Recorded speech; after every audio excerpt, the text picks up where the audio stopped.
Europe 1 Soir. 19h, 21h, Pierre de Villeneuve. Je vous le disais tout à l'heure, plusieurs sondages aujourd'hui, et notamment ce sondage IFOP fiducial. Marine Le Pen progresse dans les intentions de vote. Elle obtiendrait entre, tenez-vous bien, 36 et 38% des voix au premier tour de la présidentielle devant Édouard Philippe, 25, et Gabriel Attal, 20. Marine Le Pen était sur France 2 ce matin et elle réagissait aux propos de François Hollande. Elle estime que, bien au contraire, elle sortira, elle, gagnante de cette crise.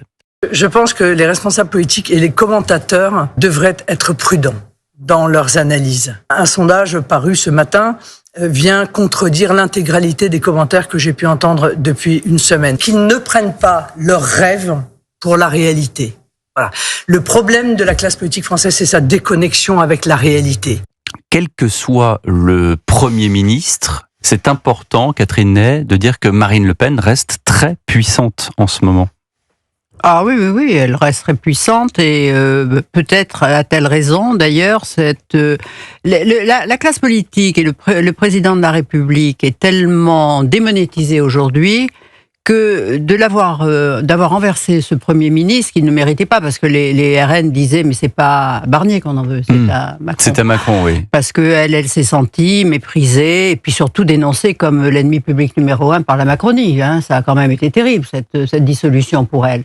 Et donc là il y a un moment où peut-être parce que elle était dans un moment difficile et qu'elle a après tout elle s'est dit, oui, tout ça, le procès, la peur de voir sa carrière. Elle a dit, j'y vais. Bon, et là, finalement, pour des gens qui en ont marre, on dit mais quelqu'un qui renverserait la table, peut-être que c'est quelqu'un qui est intéressant. Voilà, et pas qui renverserait la table comme Mélenchon, qui veut vraiment, lui, c'est le chaos qu'il désire. Elle, c'est pas ça. Alors, il va falloir qu'elle travaille, qu'elle précise si elle est candidate et quand, parce que moi, je pense pas que elle sera relaxée par la justice.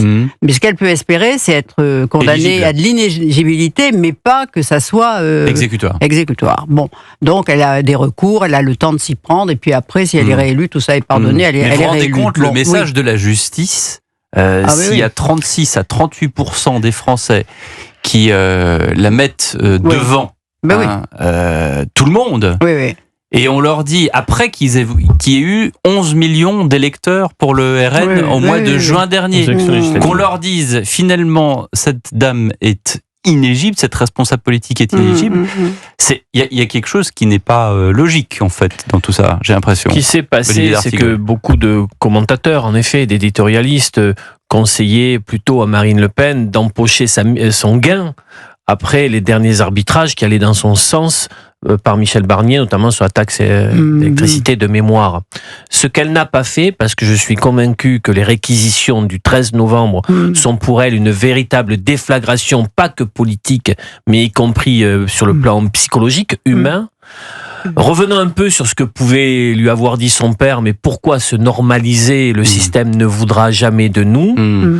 Peut-être pensant que le jugement qui sera rendu le 31 mars pourrait quand même lever l'exécution provisoire, mais en ouvrant une séquence, ce qu'elle a fait avec la censure, lui permettant de créer quelque chose, de créer un effet de souffle. Le sondage le montre, bien évidemment, à condition, ça peut lui être positif, que le pays ne s'enfonce pas dans une crise de régime allant de censure en censure, ou que véritablement le bout du chemin sur le chaos. Je me demande. Vous avez entendu Sébastien Chenu tout à l'heure. Il n'est pas question de censure automatique. Oui, mais ça, je n'y crois pas, parce que de quel régime nous parle-t-on? Ou alors ce n'est plus la Ve République, pour qu'on puisse dire comme ça, après une réunion qui a été un véritable fiasco, il n'y aura ni 49.3 ni censure. Je n'y crois pas. Oui, c'est le fameux Vincent Trémollet de Villers disait ce matin à juste titre, c'est Roland Garros avec des balles en mousse.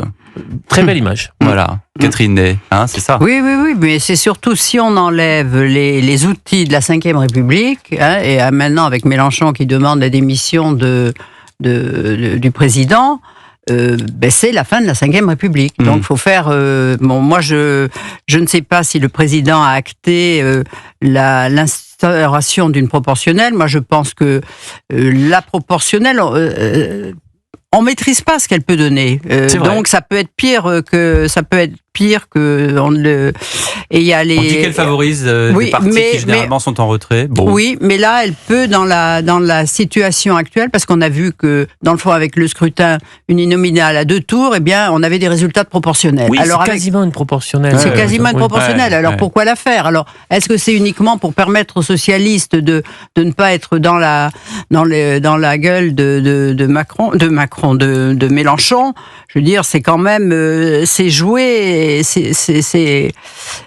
On ne maîtrise pas cet outil non plus. Alors moi je trouve que moins on change de choses, c'est mieux. Et aujourd'hui, mais même avec le scrutin actuel, si les choses continuent et si le nouveau Premier ministre ne réussit pas, eh bien, les Français auront envie de changer, d'essayer celle qui a été l'ennemi public numéro 1. En tout cas, voilà, les noms sont dans un mouchoir de poche.